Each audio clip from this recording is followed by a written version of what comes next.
স্বামী তুরীয়ানন্দজি বলছেন,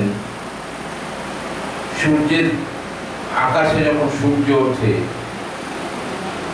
সূর্যের যে কিরণগুলো আমাদের শরীরে এসে লাগে, আমাদের জগৎকে কিরণময় করে, আনন্দিত করে সকলকে, আমরা সেই সূর্যের মহিমা বুঝতে পারি না। সূর্য যখন ডুবে যায় তখন আমরা সূর্যের অভাবটাকে অনুভব করতে আরম্ভ করি। যতক্ষণ পরের দিন ভোর না হচ্ছে সূর্যকে আমরা দেখতে পাচ্ছি। স্বামীজি ছিলেন আমাদের কাছে সেরকম সূর্য। তুরীয়ানন্দজির কথা, স্বামী তুরীয়ানন্দজি হরিবাই, তিনি স্বামীজি থেকে 2 বছরের বড় ছিলেন। ওনার 1861 সালে জন্ম, ওদিক থেকে তৃতীয়, আর স্বামীজির 1863 সালে জন্ম। ভগবান শ্রীরামকৃষ্ণ যে বকুলতলার ঘাটে পায়চারি করছেন, হঠাৎ পায়চারি করতে করতে এক দৃষ্টে তাকিয়ে আছেন আকাশের দিকে, অনুভব করলেন সুদূর কাশী থেকে একটা স্ফুলিঙ্গ এসে উত্তর কলকাতায় আজকে স্বামীজির যে বাড়ি সেই রকম একটি জায়গায় এসে পড়লো। তখন তো প্রেমিসেস নম্বর ঠাকুরের কাছে জানা ছিল না, তখন এসব কনসেপ্ট ছিল না, কলকাতা কত যেসব ছিল না। জায়গাটা যেটা বলেছিলেন সঠিক বলেছিলেন, কারণ তিনি শ্রীরামকৃষ্ণেরই আরেকটি রূপ স্বামী বিবেকানন্দ, আরেকটি বিপ্লব স্বামী বিবেকানন্দ। আমরা স্বামীজিকে আজ এখনো চিনতেই পারি, আমরা এখনো স্বামীজির গভীরতাকে বুঝতেই পারিনি। তার 39 বছর 5 মাস 24 দিনের জীবন, তিনি যে কি মহান ছিলেন, ভারী সুন্দর একটি উপমা দিয়ে আমরা আজকে আলোচনা শুরু করি। সূর্যের কিরণ এসে পড়েছে একটি পুকুরের জলে, সেখানে ছোট ছোট অনেক মাছেরা, তারা ভাবছে আমাদের কাছে একজন নতুন বন্ধু এসেছে, নতুন একজন বন্ধু এসেছে। উদ্ধবের কথা, এটা ভগবান শ্রীকৃষ্ণের পরম বন্ধু উদ্ধব এবং সুদামা, তাদের অন্যতম এই 2 বন্ধুকে নিয়ে ভগবান শ্রীকৃষ্ণের অনেক লীলা আছে, আপনারা সকলেই জানেন। কি অপূর্ব ভাবে তারা ভাবছেন যে এই ছোট ছোট মাছগুলো তিনি আমাদের নতুন একজন বন্ধু এসেছে। সেই বন্ধুকে নিয়ে তারা সারাদিন খেললেন। আবার চাঁদ এলেন, চাঁদের একটা কিরণ আছে, সুন্দর কিরণ, চাঁদকে নিয়ে খেললেন।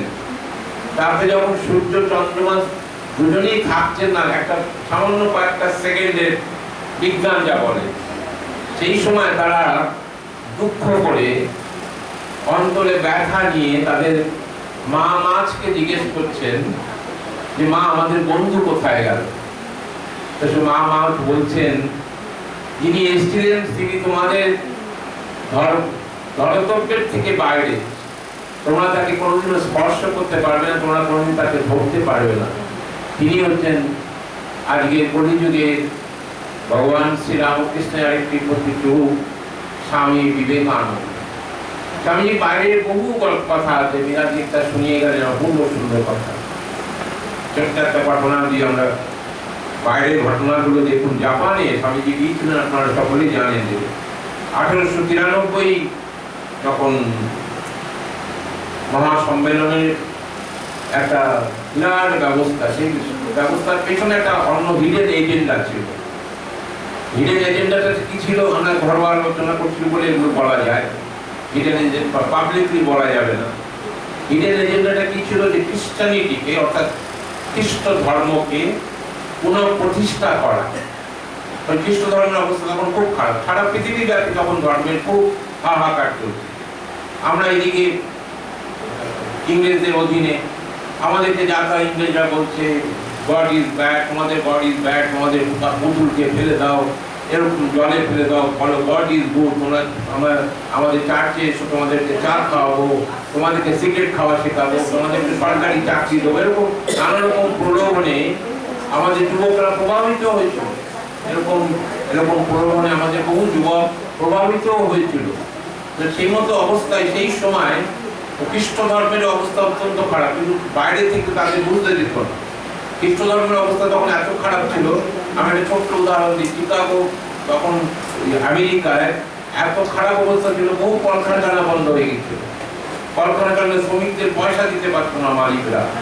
তারপরে কি হতো, তারা সন্ধ্যার পরে চুরি ডাকাতি করতো, কোনো মহিলা গেলে তাকে লুণ্ঠন করতো। মহিলাদের সামান্যতম তাদের স্বাধীনতা সম্মান কিচ্ছু ছিল না। সেই জন্য তখন তারা দেখলেন যে একমাত্র উপায় মানুষকে ধর্মের দিকে মোড় ঘুরিয়ে দেওয়া। আজকে দেখুন, বলতে আমার খুব ভালো লাগছে, গর্ববোধ করছি। শীতলা মাতার পুজো দেখেছেন যে কোথাও বারোয়ারি শীতলা মাতার পূজা হয়, 5 বছর আগেও দেখিনি, 3 বছর আগেও দেখিনি। এবার দেখুন প্রচুর শীতলা মাতার পূজা হচ্ছে, বড় বড় প্যান্ডেল করে শীতলা মাতার পুজো হচ্ছে। কেন? এই যে জাগরণ এসছে মানুষের মধ্যে, একটা ধর্মের প্রতি আস্থা ফিরে আসছে। ধর্মের প্রতি যে আমরা অনাস্থা প্রকাশ করেছিলাম আজ থেকে 15 বছর আগে, 20 বছর আগে, 25 বছর আগে, 30 বছর আগে, ধর্মের প্রতি একটা অনাস্থা প্রকাশ করেছিলাম আমাদের হতাশার থেকে। আমি নিজে কে আমি ভুলে গিয়েছিলাম।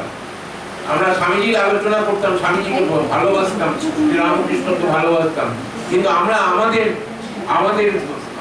ধর্মের প্রতি, আমাদের মানবতার প্রতি যে আস্থা, সেই আস্থাকে আমরা হারিয়ে ফেলেছিলাম। আমরা ভুগছিলাম, একটা হতাশায় ভুগছিলাম। আজকে দেখুন সময় এসেছে, আজকে ঘুরে গেছে। আজকে কোন রাজনৈতিক আলোচনার মধ্যে আমি যাচ্ছি না, আমি শুধু একটা কথা বলছি। আপনারা দেখুন, ধর্মে যে কারণে স্বামী বিবেকানন্দ গিয়েছিলেন 1993-তে, 11ই সেপ্টেম্বর পৃথিবী কাঁপিয়েছিলেন, কারণ ধর্মের দিকে মুখটা ফিরিয়ে দেওয়ার কথা ওরা ভেবেছিল। ওদের বাড়া ভাতে স্বামীজিকে বাধা দিলেন। শুধু বাধা দিলেন না, হিন্দু ধর্মকে রক্ষা করে গেলেন। আজকে আমরা সকলে যে সনাতন হিন্দু বলি, আজকে রাজনৈতিক নেতারা সনাতন সনাতন সনাতন করে হই হই চই চই করছে। যে সনাতনের নামে রাজকোট জুন, এমনকি পশ্চিমবঙ্গের ভোটের রেজাল্ট পর্যন্ত উল্টে গেল। সেই সনাতনকে প্রতিষ্ঠা করেছিল কে? না করতেন স্বামী বিবেকানন্দ। সারা পৃথিবীব্যাপী সনাতন ধর্মকে রক্ষা করবার যদি কেউ থাকেন, বুদ্ধদেব করতে পারেনি। বুদ্ধদেবের পথ নিতে গিয়ে বুদ্ধিস্ট মঙ্করা, এমনকি ভিক্ষুরা, তারা পর্যন্ত বিপদে চলে গেলেন। সকলকে নিয়ে চলার কথাই হচ্ছে সার্বজনীনতা। তার জন্যই শ্রীরামকৃষ্ণ এসেছিলেন এবং বকুলতলার ঘাটে তিনি দাঁড়িয়ে দেখেছিলেন যে একজন মহান ঋষি এসে জন্মালেন, তিনি এই ভারতবর্ষকে রক্ষা করবেন। এই দক্ষিণেশ্বর কালী মন্দির আমরা বেড়াতে যাচ্ছি, আজকে নগর উন্নয়ন হয়েছে। সেখানে সেই ছোট ছোট দোকান নেই, ডালার দোকান নেই, কচুরির দোকান নেই, কিছু নেই, ভিখারি নেই, কিছু নেই, নগর উন্নয়ন হয়েছে। দক্ষিণেশ্বর মন্দিরের যদি পূর্ব ভাবেন, সেটা শ্রীরামকৃষ্ণের গবেষণাগার ছিল, কিন্তু শ্রীরামকৃষ্ণ সেখানে গবেষণা করেছেন। কিসের গবেষণা করেছেন? মা আছেনই, প্রমাণ দিতে হবে আমাকে। কিন্তু তিনি কোনো অসিদ্ধাই করেননি। যখন ভৈরবী যজ্ঞেশ্বরী ব্রাহ্মণী এলেন, ভৈরবী যজ্ঞেশ্বরী ব্রাহ্মণী এসে যখন তার 3 নম্বর শিষ্য হতেন শ্রীরামকৃষ্ণ, তার আগে তিনি দুজনকে তিনি সাধনা করিয়ে এসেছেন, চন্দ্র এবং বিজয়। সেই গিরিজা, চন্দ্র এবং গিরিজা, সেই গিরিজা যখন শ্রীরামকৃষ্ণের সাথে দেখা করতে আসছেন, শ্রীরামকৃষ্ণ গেছেন শম্ভুচরণ মল্লিকের বাড়িতে। শম্ভুচরণ মল্লিকের বাড়িতে গিয়ে ঠাকুর বিভিন্ন কথায়, ধর্মীয় কথায়, বিভিন্ন তত্ত্বের কথার মধ্যে দিয়ে তার অনেকটা দেরি হয়ে গেল। দেরি হয়ে বেরিয়ে দেখছেন দক্ষিণেশ্বরের রাস্তা তিনি আর চিনতে পারছেন না, অন্ধকারাচ্ছন্ন। তখন গিরিজা বলছেন, দাঁড়াও আমি একটা ব্যবস্থা করছি। তিনি এমন একটা মন্ত্র জানতেন, এটা চিন্তাই, এটা শ্রীরামকৃষ্ণ কোনোদিনও অনুমোদন করেননি। যার জন্য আজকে হিন্দু ধর্ম এত উচ্চ আসনে পৌঁছেছে। তিনি অনুমোদন করলেন না। গিরিজা মন্ত্র দিয়ে একটা আলো দক্ষিণেশ্বর মন্দিরে, দক্ষিণেশ্বরের ঠাকুরের ঘর অব্দি দেখালেন। ঠাকুর পৌঁছে গেলেন, কিন্তু বললেন যে এটাকে আমি অনুমোদন করবেন। যার জন্য তিনি অবতার ও বরিষ্ঠ অবতার হতে গেলে তার সমস্ত সাধনা করতে হয়।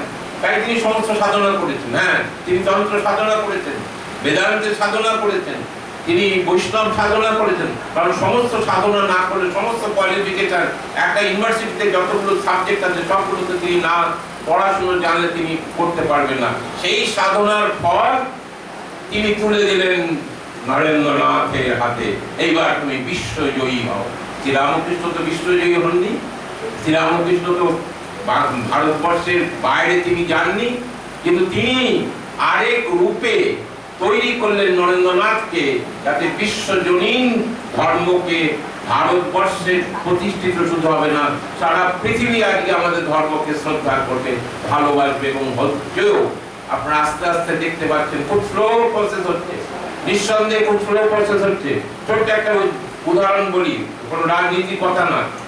ইরান আমেরিকা যুদ্ধ চলছে, আপনারা সবাই জানেন। একটা চুক্তি হলো কয়েকদিন আগে, ডেটটা সম্ভবত 26 জুন, যে আমরা আর বম্বিং করবো না। মাঝখান থেকে কি করলো, ইসরায়েল লেবাননের একটা বোম ফেলে দিল, ফেলে দিয়ে ওদেরকে আবার তাকালো। তাকানোর পরে ইরান খামেনি এখনো তার এখনো সৎকার হয়নি, সেই সৎকার অবস্থায় না সৎকার হওয়া অবস্থাতেও তার যে ছেলেরা, তার যে শাসকরা বললো আমরা কোনোদিনও ছাড়বো না, আমেরিকাকে ধ্বংস করবো। আমেরিকাটা বড় পাওয়ার, তাকে ধ্বংস করা সম্ভব না। আমেরিকার উপরে আবার যুদ্ধ করতে আরম্ভ করলো। কিন্তু বহু জাহাজ আমাদের আটকে ছিল। আমাদের সনাতন ধর্ম, আমাদের দেশের স্থাপত্য, আমাদের দেশের সার্বভৌমত্ব, আমাদের দেশের সুনাম, আমাদের দেশের সুশাসনের নাম আমাদের 12টা জাহাজ ছেড়ে দিল। নাহলে আজকে আপনার আমার ঘরে গ্যাস ঢুকতো না, আপনার আমার গাড়ি চলতো না, পেট্রোলিয়াম পেতাম না। আজকে আমাদের কাছে যে পেট্রোল বা গ্যাস মজুদ আছে 180 দিন আমাদের হাতে আছে। এর পেছনে অবদান স্বামী বিবেকানন্দ, এর পেছনে অবদান শ্রীরামকৃষ্ণের।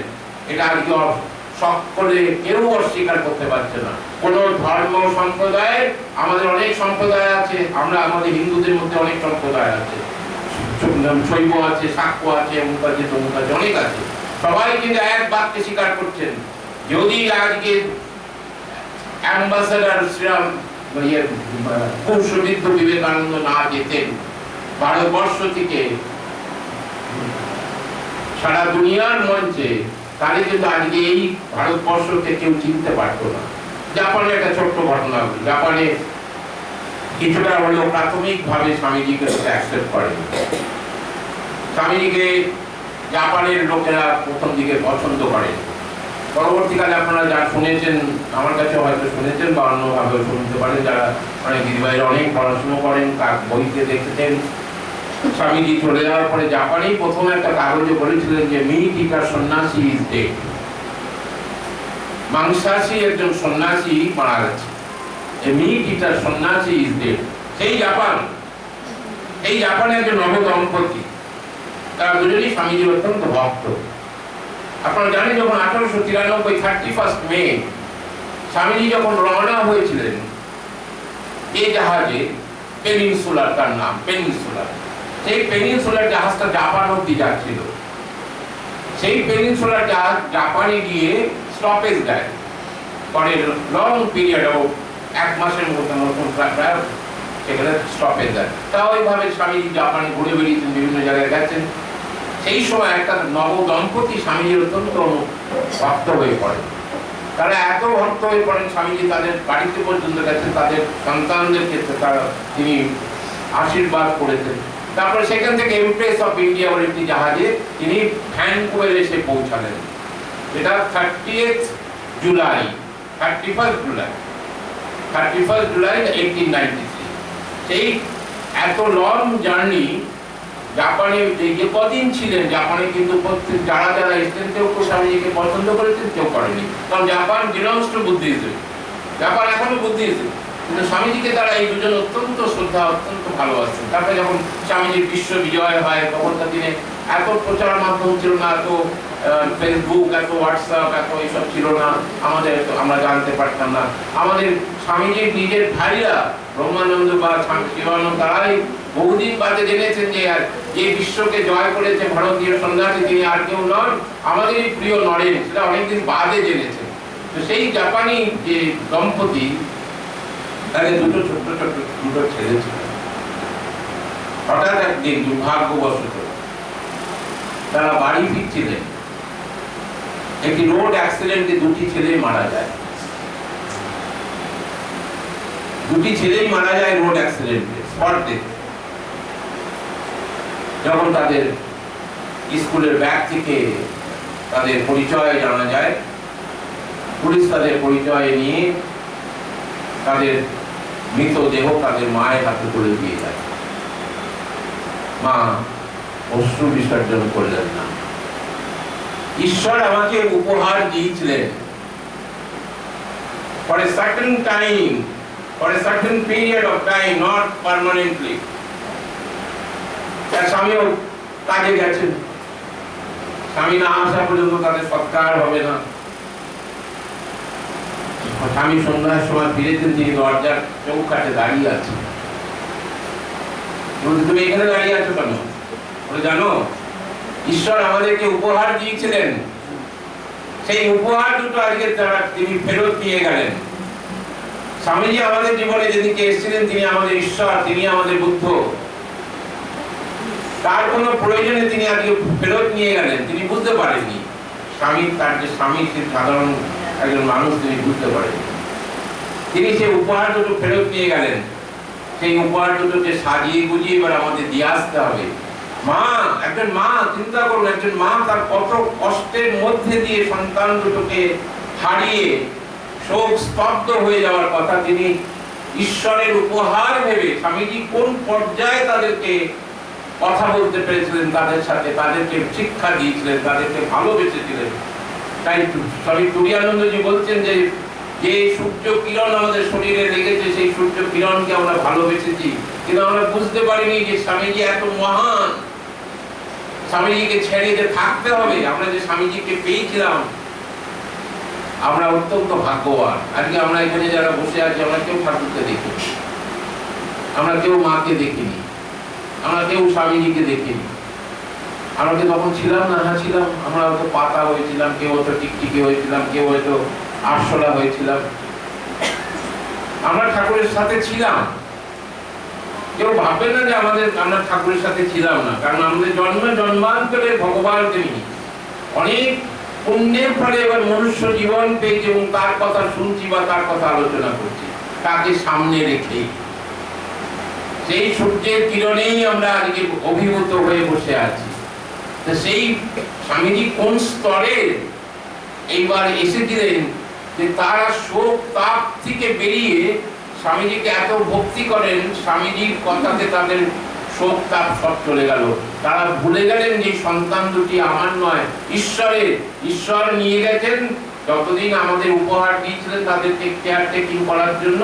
We have taken enough care, now he is returning ইট।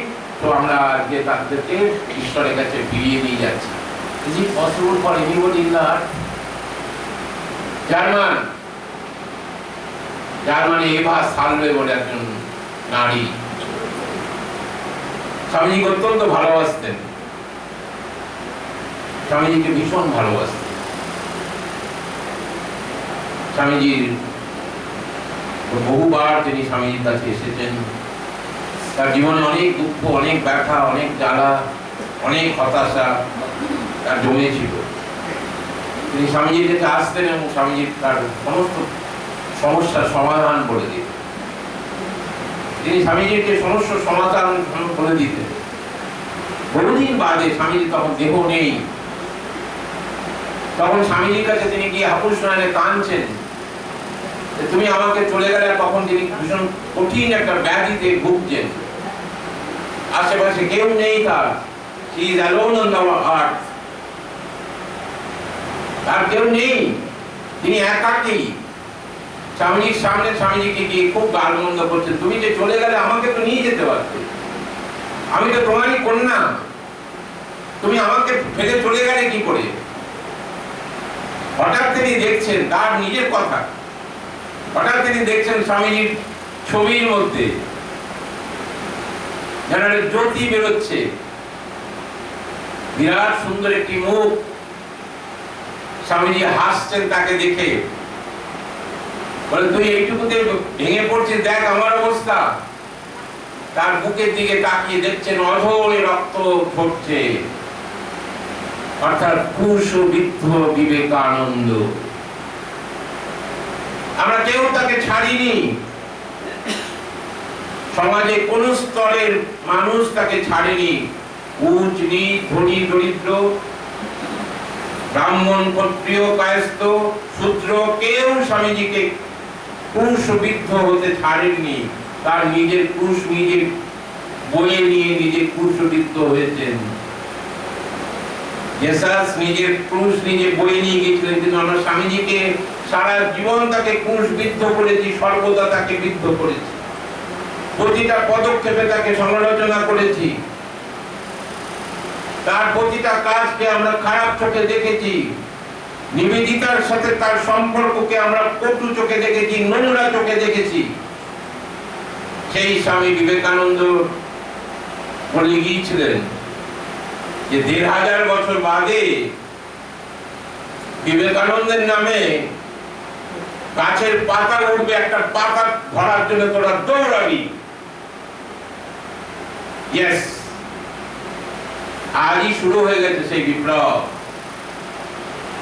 আমরা স্বামীজির কথাতে উদ্বুদ্ধ হয়ে আমাদের ভারতবর্ষের সনাতন ধর্মকে রক্ষা করবার জন্য আজকে আমরা অঙ্গীকারবদ্ধ। আমাদের ধর্মের উপর অনেকবার অত্যাচার এসছে, অনেকবার অনাচার এসছে, অনেক অত্যাচার সহ্য করেছি। মোগল সাম্রাজ্য আমাদের উপর অত্যাচার করেছে, ধর্মকে কলুষিত করেছে, নারী নির্যাতন করেছে, নারী লুণ্ঠন করে নিয়ে গেছে মোগল সাম্রাজ্যবাদ। সিন্ধু নদীর সভ্যতা বহু পুরনো, তার কথা আমরা আলোচনা আনবো না। স্বামীজি যেখানে যেখানে আমাদেরকে স্টেপে স্টেপে শিখিয়ে দিয়ে গেছে, কম অত্যাচার করেননি। এই বাংলায় দেখুন, ইংরেজ যখন এলো,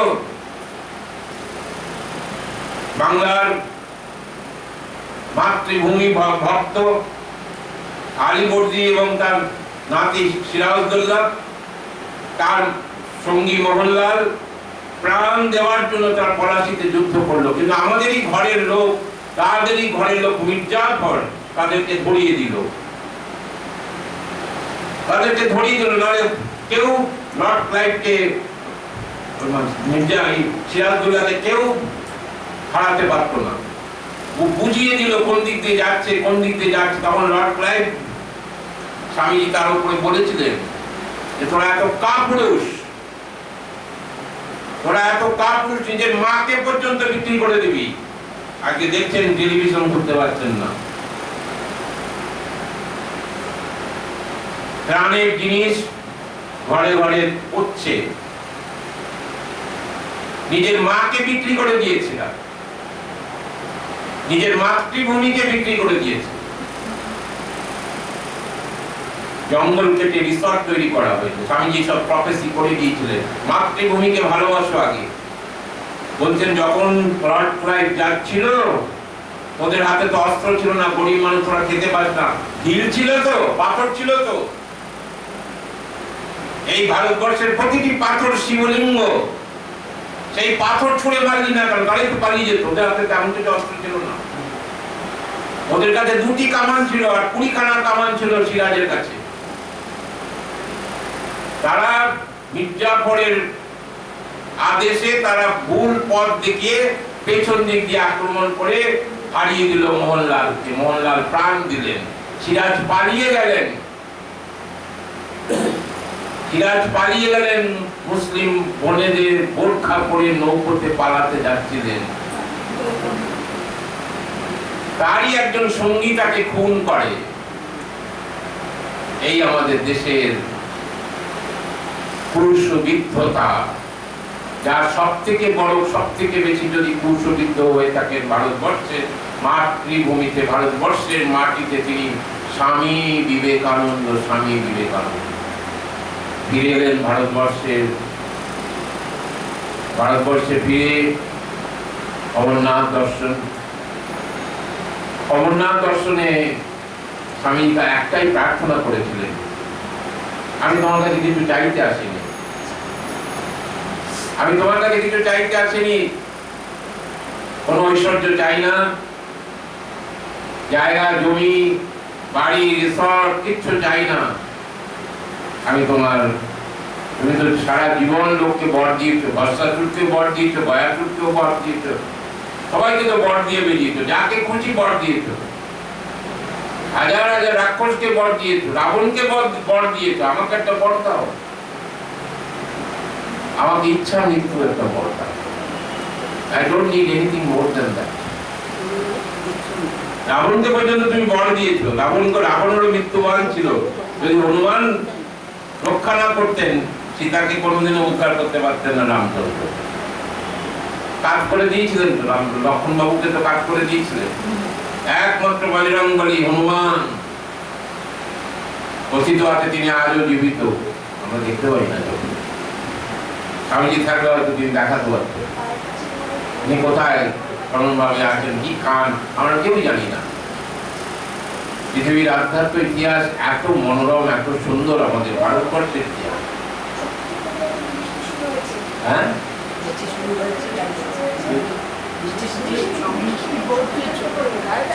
কিচ্ছু হবে না, যারা বাইরে আছে অসুবিধা হচ্ছে, ভেতরে ভেতরে চলে ভেতরে চলে।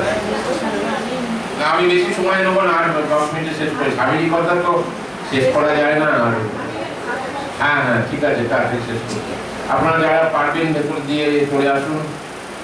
যাই হোক, আমরা প্রকৃতি তার কাজ করবে।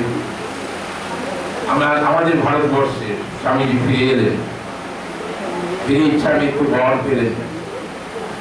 ফেরার সময় তিনি পৃথিবীর শ্রেষ্ঠ, তার জীবনের অন্যতম শ্রেষ্ঠ কাজ, সেই শ্রেষ্ঠ কাজ একজন নারীকে দুর্গা রূপে পূজা করা, তাও আবার একটি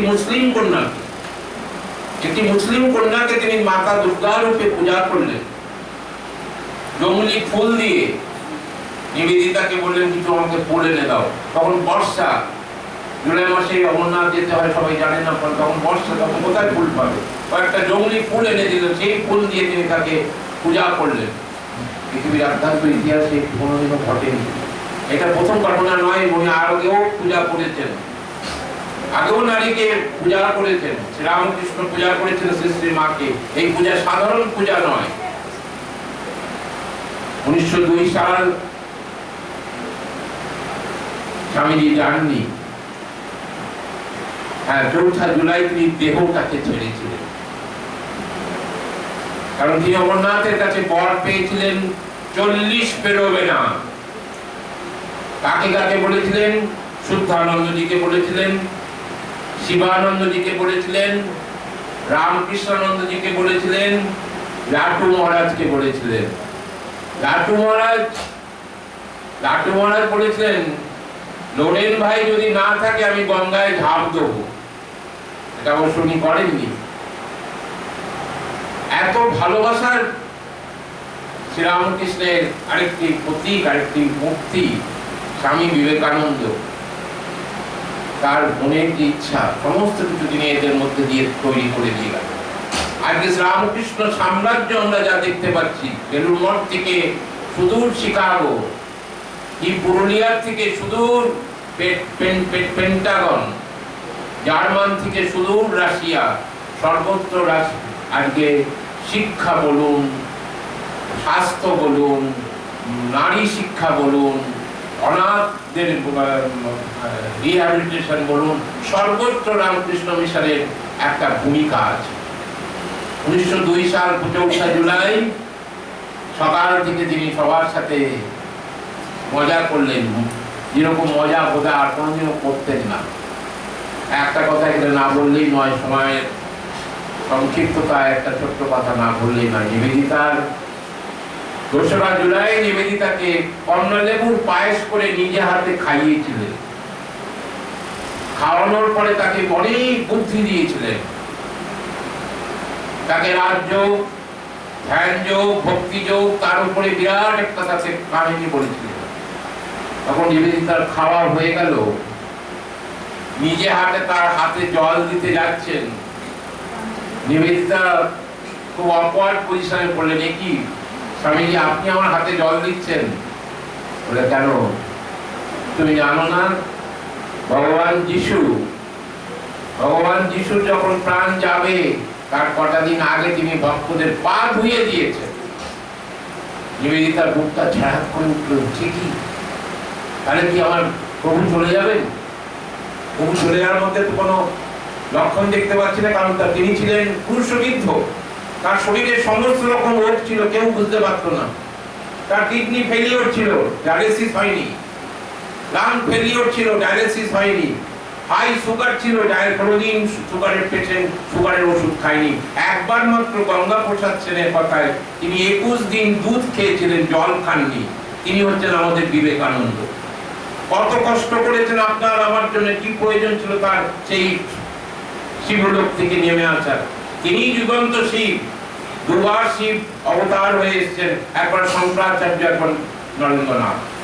একেবারে ধ্রুব সত্য, ফলিত সত্য, সূর্য চন্দ্রমা যেমন সত্য তেমনি সত্য। প্রেমানন্দজিকে নিয়ে বিকালবেলা বেড়াতে বেরোলেন, বেলুর বাজারে গেলেন, তিনি হাঁটতে বেরিয়েছিলেন। বাবুরাম মহারাজকে বলছেন যেখানে আজকে বেলুর বিশ্ববিদ্যালয় বলে বেদের বিশ্ববিদ্যালয় করতে হবে, বেদান্ত শিক্ষার বিশ্ববিদ্যালয় করতে হবে, আজ হয়েছেও তাই। আমাদের ধর্মের ভিত্তি হচ্ছে বেদ। বেদ মানে বহু ঋষিদের নানা কথাকে সংযুক্তি করে যে ঘটনা ঘটে, যে কথা তৈরি হয় তাকে বলা হয় বেদ। বেদ থেকে বেদান্ত, অর্থাৎ যার কোনো অন্ত নেই। আর শ্রীরামকৃষ্ণের বেদান্ত জীবার উপরে, জীবার উপরে তার বেদান্ত। তার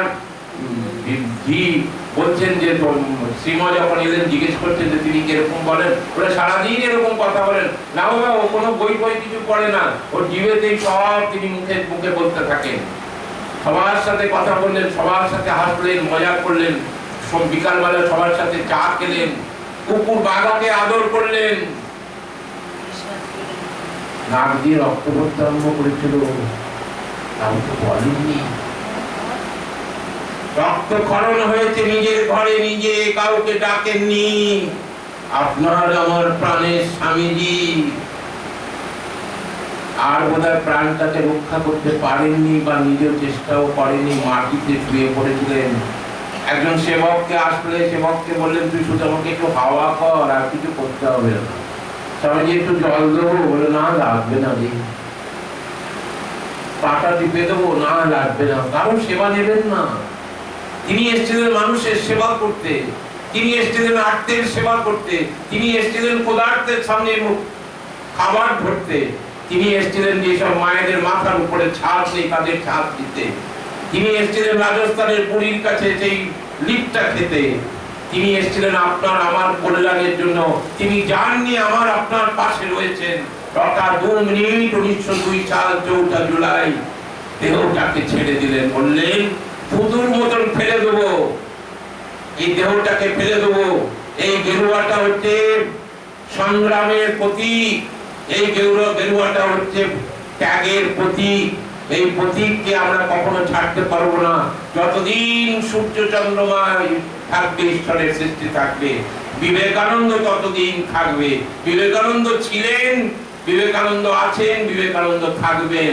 আমি আপনি প্রতিদিন তার কথা বলে যাই। বিবেকানন্দকে নিয়ে ঘুমান, বিবেকানন্দকে নিয়ে থাকুন, বিবেকানন্দের উপরে রাগ করুন, বিবেকানন্দের উপরে অভিমান করুন, বিবেকানন্দকে ভুলে থাকবার চেষ্টা করবেন না। প্রতিটা নিঃশ্বাস আমাদের বিবেকানন্দের পায়ে দিয়ে রাখুন। বিবেকানন্দের পায়ে দিয়ে রাখলেই আমরা শ্রী শ্রী মাকেও পাবো, আমরা শ্রী রামকৃষ্ণকে পাবো। জয় শ্রী রামকৃষ্ণ, জয় শ্রী শ্রীমা। আপনারা সকলে আনন্দে থাকুন, ভালো থাকুন, সুস্থ থাকুন। আজকে দিনটাকে স্মরণ করবেন আর ভাববেন স্বামীজি আমাদের কি দিয়ে গেল, স্বামীজি আমাদের কোন পথে চলতে বলে গেলেন। স্বামীজির পথই আমাদের পথ, আমরা সেই পথ থেকে যেন বিচ্যুত না হই। সেই পথে যেন আমাদের রেল লাইনের উপর দিয়ে যেমন ট্রেন যেমন নিজের লাইনের উপর দিয়ে যায়, সামনে কেউ এসে গেলেও সে কাটা পড়ে যায়, আমরাও ঠিক সেইভাবে এগোবো। আমরাও স্বামীজির যেমন রক্তক্ষরণ হয়েছে, আমাদের জীবনে অনেক রক্তক্ষরণ দেখছি, কিন্তু আমরা